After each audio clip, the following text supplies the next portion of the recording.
Okay hello, तो आज हम लोग डिस्कस करने वाले हैं क्या, uniformly charge thin spherical shell. मैं सेटअप समझा देता हूं थोड़ा बहुत तुम लोगों को कि हमारे पास क्या है, एक शेल बना हुआ है यहाँ पे, ठीक है। अब ये जो शेल है, इस शेल के ऊपर क्या है, चार्ज डिस्ट्रीब्यूटेड है, ठीक है। पॉजिटिव चार्ज मतलब अभी तो नेगेटिव चार्ज की बात नहीं कर रहे, बट ऐसे मान लो इस पे डिस्ट्रीब्यूटेड है पॉजिटिव चार्ज, ठीक है। अब मुझे इलेक्ट्रिक फील्ड निकालनी है अलग अलग पोजीशंस पे। सबसे पहले हम पॉइंट मान रहे हैं एक ऐसा पॉइंट P जो कि कहां पे लाई कर रहा है, ये है अगर मेरा शेल, तो इस शेल के बाहर लाई करता है ये पॉइंट P, ठीक है। अब इस पॉइंट P पे अगर मुझे इलेक्ट्रिक फील्ड निकालना है तो मुझे क्या करना पड़ेगा, ठीक है। यहाँ मैं कुछ कुछ बातें तुम्हें बता दूं कि अगर मुझे इस पॉइंट पे, यानी इस पॉइंट पे इलेक्ट्रिक फील्ड निकालना है तो इसी पॉइंट पे एक मैं स्फेरिकल गॉसियन सरफेस मान लूंगा, ठीक है। इस केस में गॉसियन सरफेस स्फेरिकल बनाएंगे तो सबसे ज्यादा इजी पड़ेगा सॉल्व करने में, ठीक है।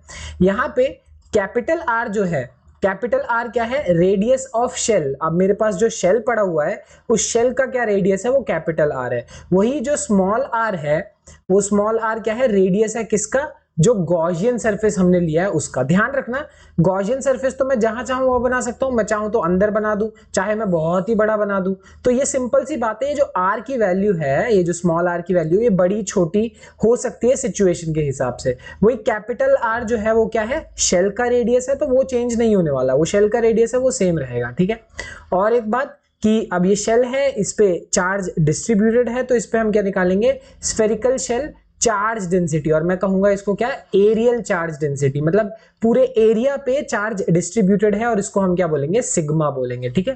कि टोटल चार्ज कितना है उसको अगर मैंने एरिया से डिवाइड कर दिया तो वो मुझे क्या मिलेगा, सरफेस चार्ज डेंसिटी। याद होगा तुम्हें, चार्ज डिवाइडेड बाय एरिया क्या होता है, सरफेस चार्ज डेंसिटी। अब यहाँ पे जो हम हमेशा करते आए हैं, हम फिर से वही करेंगे। फ्लक्स के दो फॉर्मूले हैं, दोनों फॉर्मूले निकालेंगे और दोनों को बराबर रख देंगे। कहने का क्या मतलब है, सबसे पहली बात तो मेरे पास जो चार्ज है उसको मैं क्या लिख सकता हूं, एरिया इंटू सिग्मा। मतलब सिंपल सी बात है, तुम्हें ये फॉर्मूला नहीं मालूम तो ये तो पक्का मालूम होगा ही कि मेरे पास जो सरफेस चार्ज डेंसिटी होती है वो क्या होता है, total charge by total area. और टोटल एरिया किसके बराबर है, 4 पाई r स्क्वायर, क्योंकि मैं एक स्फीयर की बात कर रहा हूं, ठीक है ना।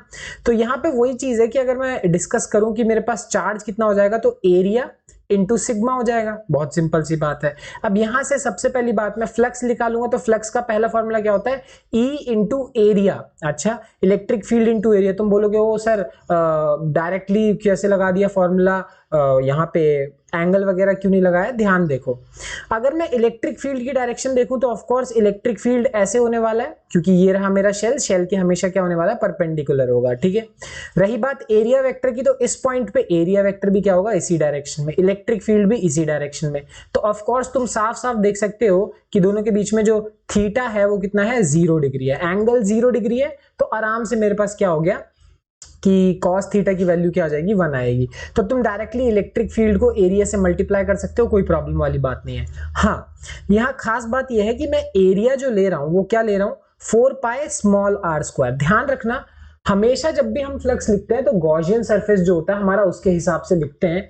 यहाँ पे जो गॉसियन सरफेस है उसका जो रेडियस है वो कितना है, मेरे पास स्मॉल r है, ठीक है। ध्यान रखना, गॉसियन सरफेस का जो रेडियस है वो स्मॉल r है, तो वो कितना हो जाएगा, इलेक्ट्रिक फील्ड इंटू 4 पाई r स्क्वायर, ठीक है। ध्यान रखना, वही चीज है। अब ये दूसरी चीज मेरे पास क्या हो जाएगी कि अगर मैं गॉस थ्योरम लगाऊं तो गॉस थ्योरम के हिसाब से फ्लक्स क्या हो जाएगा, Q बाय एप्सिलॉन नॉट, ठीक है। ध्यान रखना, यहाँ कंफ्यूजन बहुत हो जाता है। जब मैं चार्ज लिख रहा हूं तो मैं कैपिटल R लिख रहा हूं, क्योंकि चार्ज शेल के ऊपर डिस्ट्रीब्यूटेड है और शेल का रेडियस कैपिटल R है। जब मैं फ्लक्स निकाल रहा हूं तब मैं स्मॉल r लिख रहा हूं, ठीक है। फ्लक्स निकालते समय हम क्या लिख रहे हैं, स्मॉल r लिख रहे हैं, क्योंकि फ्लक्स को हम गॉसियन सरफेस के हिसाब से लेते हैं। बहुत सही बात, ठीक है। तो अब मेरे पास फ्लक्स का एक ये फॉर्मूला आ गया, एक ये फॉर्मूला आ गया। दोनों को जैसे ही मैं बराबर रखूंगा तो बराबर रखने के बाद क्या आएगा, तुम नोटिस करोगे इलेक्ट्रिक फील्ड क्या आ जाएगी, 1 by 4 pi epsilon not Q by r square. यहाँ पे Q क्या है, मैं डायरेक्टली Q इसलिए रख सकता हूँ क्योंकि ये जो मेरे पास शेल है ना, इस शेल के ऊपर जो चार्ज होगा वो फाइनाइट होगा, है कि नहीं। तो तुम कह सकते हो हाँ इसके ऊपर Q चार्ज है, और अगर Q चार्ज है तो इलेक्ट्रिक फील्ड क्या होगा, KQ बाय r स्क्वायर। और सिंपल सी बात है, ये फॉर्मूला किसकी तरह है, एक पॉइंट चार्ज की तरह है। जब मैं पॉइंट चार्ज के लिए कहीं पे इलेक्ट्रिक फील्ड निकालता हूं तो वो भी के क्यू बाय आर स्क्वायर होता है, शेल के लिए भी के क्यू बाय आर स्क्वायर आ रहा है। ध्यान रखना ये वो पॉइंट है जो कि मेरे पास आर जो है वो कैपिटल आर से बड़ा है, यानी मेरा गॉसियन सरफेस, जो गॉसियन सरफेस है वो शेल से बड़ा है। और मैं ये भी बोल सकता हूं कि जिस पॉइंट पे मुझे इलेक्ट्रिक फील्ड निकालना है वो शेल के क्या है, बाहर लाई कर रहा है, ध्यान रखना। ओके, तो अगला सेटअप है हमारे पास, पर जो पी है वो कहां पे लाई करेगा, ऑन द शेल। कहने का मतलब मेरे पास जो शेल का रेडियस है वो तो कैपिटल आर है ही है, ठीक है, बहुत अच्छी बात है। जो मेरे पास पॉइंट लाई कर रहा है वो भी कहां पे लाई कर रहा है, शेल पे ही लाई कर रहा है। तो इस केस में चाहे तुम स्मॉल आर लिखो चाहे कैपिटल आर लिखो, दोनों सेम ही बात होने वाले हैं, क्योंकि दोनों की वैल्यू क्या है, बराबर ही होने वाली है। हम बात ही किस सेटअप की कर रहे हैं, तब जबकि मेरा जो पॉइंट है वो कहां पे लाई कर रहा होगा, शेल पे लाई कर रहा होगा, ठीक है। तो अगर अब तुम क्या लिखोगे, फ्लक्स की वैल्यू लिखोगे तो फ्लक्स क्या हो जाएगा, इलेक्ट्रिक फील्ड इनटू ये गॉसियन सरफेस का एरिया यानी 4 पाई स्मॉल आर स्क्वायर। और ऑफ कोर्स यहाँ पे स्मॉल आर लिखो या कैपिटल आर लिखो फर्क नहीं पड़ता, तो इसकी जगह तुम ये भी लिख सकते हो electric field into 4 pi capital R square, क्योंकि दोनों इस केस में, हर केस में नहीं, इस केस में दोनों बराबर है, ठीक है। और ऑफ कोर्स फ्लक्स का एक और फॉर्मूला होता है क्या, क्यू बाय एप्सिलॉन नॉट।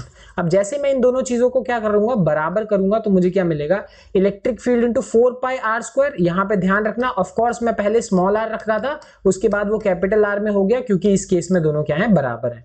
और फ्लक्स का एक और फॉर्मूला होता है क्यू बाय एप्सिलॉन नॉट, दोनों को बराबर रखा, बराबर रखने के बाद मेरे पास फॉर्मूला वही आया 1/4 पाई एप्सिलॉन नॉट के Q by capital R square. यहां ध्यान रखना पिछले केस में मेरे पास जो स्मॉल आर था वो कैपिटल आर से बड़ा था, क्योंकि मेरे पास जो पॉइंट है वो शेल के बाहर लाई कर रहा था।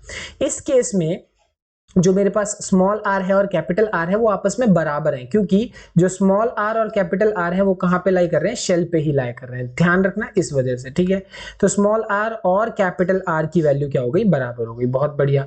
अब फाइनली एक और चीज भी बोली जा सकती है कि देखो जो Q by 4 pi are square अभी लिखा था ना, total charge by total area किसके बराबर है, सिग्मा के बराबर है। तो Q by 4 pi are square, अगर मैं इसकी वैल्यू उठाऊं तो इसको हटा के मैं क्या रख सकता हूं, सिग्मा रख सकता हूं, क्योंकि 4 पाई आर स्क्वायर किसके बराबर, मतलब इसको यहां डिवाइड करेंगे तो sigma is equal to Q by 4 pi are square. Replace कर दिया तो इलेक्ट्रिक फील्ड की वैल्यू क्या है, सिग्मा बाय एप्सिलॉन नॉट। ध्यान रखना ये जो मेरे पास फॉर्मूला आ रहा है सिग्मा बाय एप्सिलॉन नॉट, ये अलग है। जो हमने इनफाइनाइट प्लेन शीट के लिए करा था वो सिग्मा बाय 2 एप्सिलॉन नॉट आता था, वो अलग है, ये अलग है। ये मेरे पास कब है, जब मैं एक थिन स्फेरिकल शेल की बात कर रहा हूं और उसमें भी इलेक्ट्रिक फील्ड में कहां निकाल रहा हूं, उसके सरफेस पे ही निकाल रहा हूं, तब की बात चल रही है ये, ठीक है। तो आखिरी सेटअप, आखिरी पॉइंट हमारे पास क्या है कि जब मैं शेल की बात करूं तो ये रहा मेरा शेल, और इस शेल में मेरे पास जो पॉइंट है वो कहां पे लाई करता है, अंदर लाई करता है, कि यहां पे मेरे पास जो है वो लाई कर रहा है। अच्छा, अगर वो यहां लाई कर रहा है तो अब हम वो कैसे निकालेंगे, इसको निकालना कोई बहुत ज्यादा मुश्किल वाली बात है नहीं। देखो कैसे किया जा सकता है ये, यहां पे बात हमारे पास ये है कि इलेक्ट्रिक फील्ड, मतलब जो हम फ्लक्स है, फ्लक्स के मेरे पास दो फॉर्मूले आने वाले हैं। ऑफ कोर्स दो फॉर्मूले, एक तो होगा electric field into 4 pi small R square, जहां पे स्मॉल आर क्या है, गॉसियन सरफेस का रेडियस है। हाँ, इस केस में ऑफ कोर्स जो आर की वैल्यू है वो कैपिटल आर से छोटी है, क्योंकि मैं शेल के अंदर की बात कर रहा हूं, ठीक है। तो वही है, जब तुम लिखोगे तो क्या हो जाएगा 4 पाई आर स्क्वायर, और फ्लक्स का ऑफ कोर्स दूसरा फॉर्मूला क्या है मेरे पास, क्यू बाय एप्सिलॉन नॉट। तो सेम ही फॉर्मूला मैंने दो बार यूज करा। फर्क क्या है इस केस में, सबसे इंपॉर्टेंट बात यह है कि मैंने तुमको बहुत अच्छे से बताया था कि मैं जब भी इलेक्ट्रिक फ्लक्स लिखता हूं तो मेरे को सिर्फ और सिर्फ मतलब है कि मेरा ये जो सरफेस है, इस सरफेस के अंदर कितना चार्ज है। बाहर जितना भी चार्ज हो, करोड़ों चार्ज हो, मुझे मतलब नहीं है। मुझे सिर्फ और सिर्फ इस बात से मतलब है कि इसके अंदर कितना चार्ज है, ठीक है। और अगर मुझे अंदर वाला चार्ज निकालना है तो उसको निकालने के लिए मुझे क्या करना पड़ेगा, Q बाय एप्सिलॉन नॉट। और इसके अंदर चार्ज कितना है, ऑफ कोर्स इस केस में इसके अंदर कोई चार्ज है ही नहीं, सारा चार्ज जो है वो शेल पे लाई करता है, अंदर कोई चार्ज नहीं है, ध्यान रखना। इसीलिए यहाँ पे जो मेरे पास इलेक्ट्रिक फील्ड, ये जो पूरी वैल्यू है वो 0 के बराबर होगी, तो ये पूरी वैल्यू भी क्या होगी, 0 के बराबर होगी। इलेक्ट्रिक फील्ड भी मेरा कितना आएगा, 0 आएगा। ध्यान रखना कि शेल के अंदर इलेक्ट्रिक फील्ड क्या होती है, 0 होती है। क्यों, क्योंकि शेल के अंदर कोई चार्ज एग्जिस्ट ही नहीं करता, इस वजह से। इसी चीज का ग्राफिकल रिप्रेजेंटेशन देख लेते हैं कि ये रहा मेरा शेल, ठीक है। अगर ये शेल है तो शेल के अंदर ऑफ कोर्स इलेक्ट्रिक फील्ड कितनी होने वाली है, 0 होने वाली है। तो 0 से लेकर R तक मतलब शेल के अंदर इलेक्ट्रिक फील्ड तुम्हें देखने को मिलेगी 0, ठीक है। फिर हमारे पास एग्जैक्टली सरफेस के ऊपर जो इलेक्ट्रिक फील्ड होती है वो कितनी होती है, KQ/R², जहां पे कैपिटल R रखते हैं हम, तो ये बात तुम्हें बहुत अच्छे से मालूम है, ठीक है। ठीक है, ये वाली बात हो गई।